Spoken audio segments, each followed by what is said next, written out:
She presses his phone against the recorder, 2 taps on the call log, and the last entry flashes up. Their names? A timestamp from minutes ago, and the tiny word missed curling before the ring even appears. Her thumb hesitates. The screen stays lit with a pale pulse, refusing to refresh. He keeps stirring his coffee in slow, deliberate circles, eyes fixed on the tabletop as if the glow had nothing to tell him. The silence splits the room like a held breath. A kettle sighs on the counter, a thin ribbon of steam curling up and vanishing against the morning light, flaring through the blinds. She drops the phone on the worn veneer between them and reaches for the mug he'd set down with the same measured care he always takes.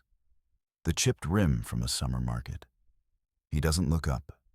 His fingers keep circling the saucer, slow enough to go unnoticed since breakfast. Outside, the alleys hum with the usual midweek rhythm. A delivery truck rumbling past, a dog walker laughing at something a young collie sniffs at. The distant chime of a tram bell. Inside, the apartment holds the familiar hum of a refrigerator, the faint scent of yesterday's basil still clinging to the counter. They share the space quietly, a practiced choreography of avoidance. She reaches for the sugar, pours just enough for her own cup, and sets the spoon down beside it with a soft clink. He inhales once, the way he always does when he's about to speak, but doesn't. They keep the air steady, waves folding into each other the way they always have. No words, just the rhythm of routine keeping them anchored together, however tenuous that feels. Steam from the rice cooker curled toward the ceiling as I slid another tray of napkins onto the counter. Mara hovered nearby with a stack of disposable bowls, still keeping her distance even as she mouthed the counting rhythm that used to be our way of synchronizing the work. The ritual had always been a comfort. Arrive early, set the candles, joke about the volunteers' playlist. But today, her laughter stuck in her throat, the way the door stuck on its hinges the week the power flickered. I could hear the memory of the silence between us the night before. The unasked question still curling in my chest like a forgotten signal flare. She tossed the bowls into the sink, plastic chirping. They left the canned corn in the back room again, Mara said, rolling her eyes as if to prove she still noticed the small incompetencies that had always given us something to gripe about. Her fingers tapped the counter twice, a code from the days when every gesture carried a layer of shared meaning. I snagged the keys to the pantry, in case you were wondering why I was late. I opened the pantry door, and the smell of cardboard and spices hit with familiar comfort. She stepped in behind me, close enough that I could feel the warmth from her jacket without any comfort in it. "You okay if we do the casserole first?" she asked, not looking up. Her voice vibrated with the same steadiness she used when teaching someone to use a fire extinguisher. Firm, but mechanical. I nodded, my fingers gripping the whisk. "Yeah," I said, the words sliding out smaller than I intended. A beat later she said, "You haven't said much since you came in." Her words landed like a pebble in a pond, ripples spreading into the silence we were both pretending was still empty. "We can talk later," I offered before I could stop myself. Not about betrayal, but about how the oven kept dying. "Maybe after cleanup." She smirked, a small loosening of her shoulders. "Fine," she said, relief squeezed between the syllables. We talked through the rhythm of stirring and spooning sauce into pans, the hollow spaces filled with practical chatter. When we finally clinked the ladles against the pot lids, our signal that the meal was ready, we did it in time together, even if the echo didn't feel quite like the old chorus. Mara handed me the ladles first, then rested her hand atop mine for a heartbeat before withdrawing it. "Let me grab the order forms," she added, soft but sure. I nodded again, the weight of not saying everything still heavy. But there was enough motion, enough shared labor, to keep the night moving forward. She slipped past me into the hallway, humming the same melody we used to hum when we were certain of our rhythm.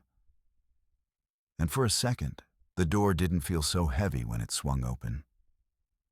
Steam still curled from the casserole as I slid the baking dish onto the cooling rack and reached automatically for the dish towel. Mara stood at the opposite counter, fingers splayed over an empty spice jar, not moving it, but not putting it away either. The counter between us was strewn with the last of the cleanup. Damp napkins, a wooden spoon smeared with sauce, so the silence felt crisper than oven heat. "Can we not pretend there isn't a wall between us?" I said, voice low enough not to startle the quiet room, but loud enough that Mara felt it. She didn't look away from the jar. Instead, she slid it a few inches to the right and set it down, as if a small shift might change anything. "Wall?" Mara answered, turning a spoon over and back again. "You're the one keeping the conversation in a locked drawer." I dropped the towel, wiped damp hands on denim, and stepped closer. I picked up the spoon Mara had been rotating, paused, and placed it on the counter with the head facing her. "I'm not locking it," I said. "You just stop talking as soon as I start, and you brace for whatever I might say. Silence is your shield, and I'm tired of how orderly it makes everything look while I'm still aching on the inside." Mara didn't meet my eyes. Her fingers tightened on the edge of the counter, knuckles whitening. "Maybe I don't want to name what's happened," she murmured. "Naming it feels like shattering the rest of it." I leaned in, so close the heat from the cooling dish brushed my arm. "Avoiding it keeps me from knowing whether we can even fix this," I said, forcing each word out. "It protects you from feeling guilty, and it protects me from getting whatever truth is behind your backs, turning away." For a long beat, all that moved was the steam curling up and the steady ticking of the old kitchen clock. Then Mara lowered her hand, and for the first time since we started rinsing dishes, she touched the counter with her palm flat. "Then tell me what you need," she said, words brittle but real. A small release rippled across my shoulders. I reached for the last spoon, set it beside the dish, and turned to Mara. "I need you to say it," I whispered. "Not just look away." It wasn't reconciliation, but it was a chisel against the wall. Mara exhaled, the sound like a release valve clicking open. She picked up a clean plate, movement purposeful, and slid it toward me. Our fingers brushed. The microwave beeped softly in the background, as if congratulating us. It wasn't a fix, but the air shifted. A small, cracking sound in the wall we had built. Enough that the scene carried us forward instead of looping. Steam curled from the casserole, thick enough to fog the lower half of the kitchen window. The radio on the counter played low. The host kept circling back to the same story. "When a couple stops answering each other," the woman said, "the neighborhood gossip fills in every blank. Silence turns into the loudest broadcast in town." The voice sounded almost like it was describing the very room. And Mara froze with the lid in her hands, the host's words echoing the absence between us. Mara stepped closer, setting the lid down with a soft clank. Her fingers hovered over the back of my wrist before she pulled them back, as if contact would snap the last thread holding things in place. "You're holding your breath again," she said, eyes tracking the way I leaned away from the counter. "You are still leaving the room without moving." I answered with a tight nod, palms gripping the ladle until white knuckles showed through. Mara's mouth thinned. She didn't push past the silence, but her gaze stayed, waiting for something to break. A knock sounded from the door before I could respond. In the hallway, Jamie from down the hall peeked in with a grocery bag, slung over one shoulder, and a stale look in his eyes. "Neighborhood Watch says 2 people in a silent standoff can draw a crowd in a hurry," he said lightly, dropping time and a torn cardstock with a note. Maybe smell will cut through. He didn't wait for an answer. He just smiled, glanced at Mara's hand near the dish towel, and stepped back out. The watch comment mirrored the radio, a shadow of the same narrative slipping into our kitchen. I almost told him to leave, then let him go, watching the door close. The ladle slipped from my fingers before I could stop it, landing with a hollow echo in the pot and forcing water to jump over the rim. The splash made Mara snap her head up. I grabbed a dish towel, fingers trembling, and laid it over the ladle. "You keep telling me silence is protective," I said, voice low, the words ticking in sync with my breath. "You gave the front porch to the story that it had nothing to do with betrayal. And every time I try to name it, you keep pointing at the air outside, saying it has its own version." Mara's jaw tightened. Her fingers curled around the counter edge, knuckles whitening. "I'm not letting the quiet win this time," I continued, stepping so close that our shoulders almost touched. "Say it with me. Say what we refuse to name, even if you think naming it will make it explode.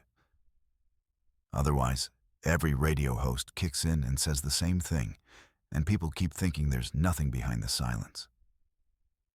Mara exhaled, slow and shaky. She leaned in despite the tension, lips almost brushing my ear. "It's the moment you changed our plans," she said, the whisper barely loud enough for anyone else to hear. "I wouldn't let you go back and fix it because I thought you chose the other side." There was no dramatic flourish, just the payoff of a statement finally spoken. I wiped the spilled water off the counter with the towel and then set the ladle down, placing both hands on the counter to steady myself. "So I didn't walk out," I replied softly. "I sat with it, even when it felt like a betrayal. I didn't open the door to that side story." Mara slid the towel toward me and took it, pressing the damp fabric over the soaking spot. Her shoulders softened ever so slightly, and she set it down, then reached for a clean plate. The radio host moved on to another story, but Mara flicked it off with her thumb. The air felt a fraction clearer. I took a deeper breath, holding the towel a moment before handing it back. Our eyes met, and in that look, a tiny relief settled between us. The silence cracked, the betrayal named, even if the rest of the conversation still felt raw. The skillet hissed as the casserole crust met the heat, but the sound could not drown out the way her jaw clenched. She set the spatula down with a sharp clack, the wooden handle hitting the counter and skidding toward Mara's elbow. "No more pretending the silence is some kind of shield," she said, fingers curling around the edge of the island until her knuckles went white. "I'm not going to let it soften what this is doing to me." Mara's hand hovered over the bowl of chopped onions, then dropped a little faster than necessary.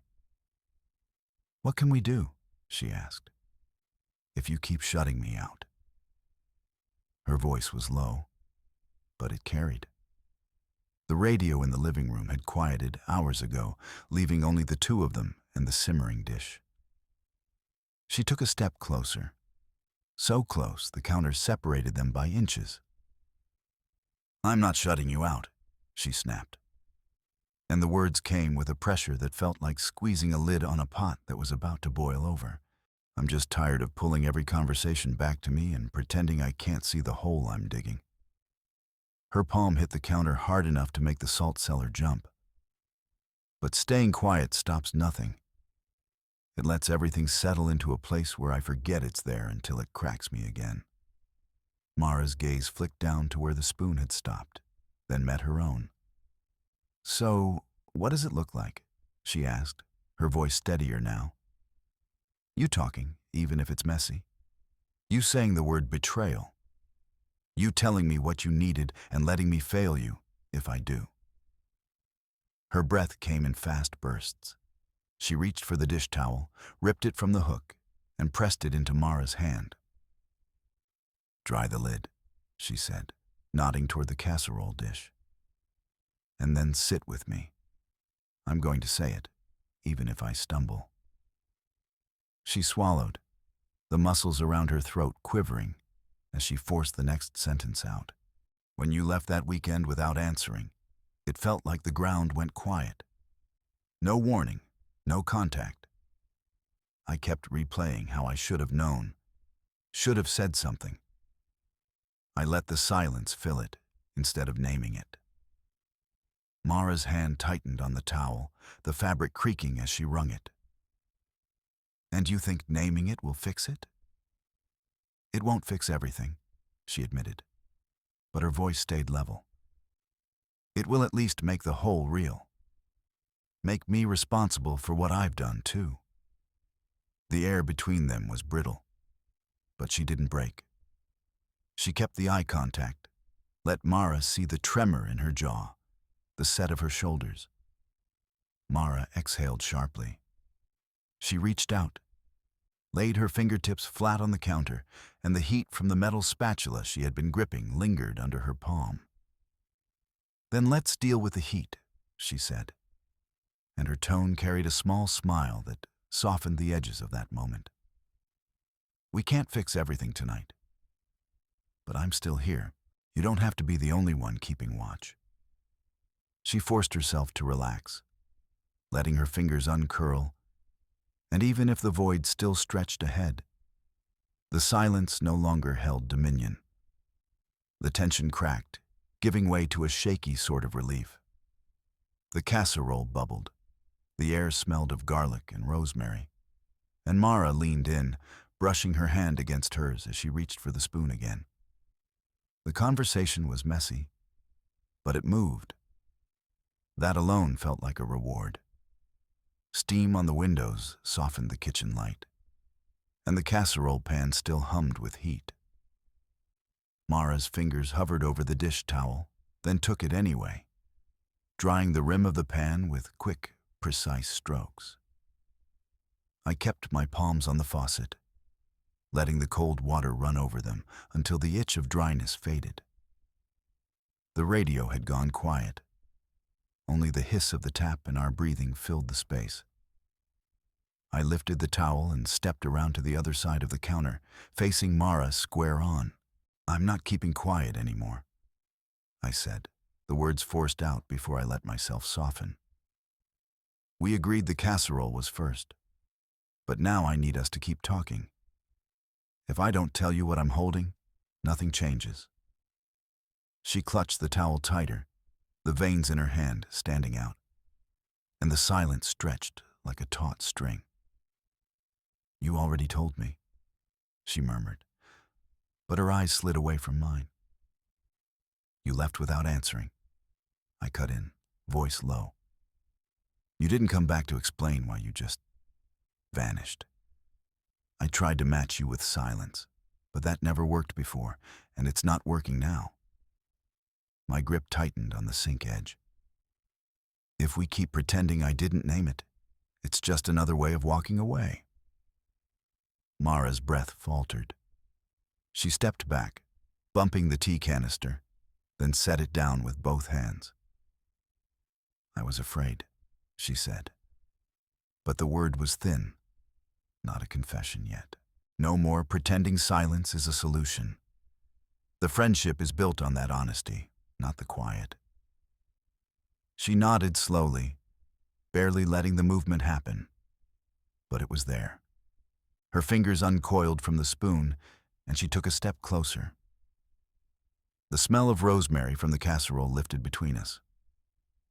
We keep talking, she said, even when it hurts. Her voice wavered, the tremor making the truth feel tangible. Even if I say stupid things. I slid the dish towel across the counter, placing it beside her hands. And I keep hearing you, even when it feels like I shouldn't. The promise landed in the air, and for the first time in this strained hour, Mara dropped her shoulders. A small ripple of relief rode through me. The tension didn't vanish, but the silence broke. And in the break, there was the faint, honest crack of something starting to rebuild. Mara rinsed the last spoon, water running thin around her fingers, while I cranked the burner down and pulled the casserole out of the oven. The smell of bubbling cheese flooded the small kitchen, loud enough to compete with our words. "Do you still want to split the leftovers?" she asked, not looking up. Her voice was tight, like she was holding the edge of something sharp. "I do," I said, setting the pan on the stove and sliding a dish towel under the handle. "But I want to hear what you heard me say. Now." She paused, set the spoon down with a small clink, and turned. "I heard you name how it felt when I left," she said. "I heard the way you said it again, even though it hurt you to say. I'm here." I moved toward the counter, stacking plates. "You left without answering," I said, and the silence felt like a door slamming. It still does. I dropped a plate into the drying rack with a soft scrape. Mara swallowed.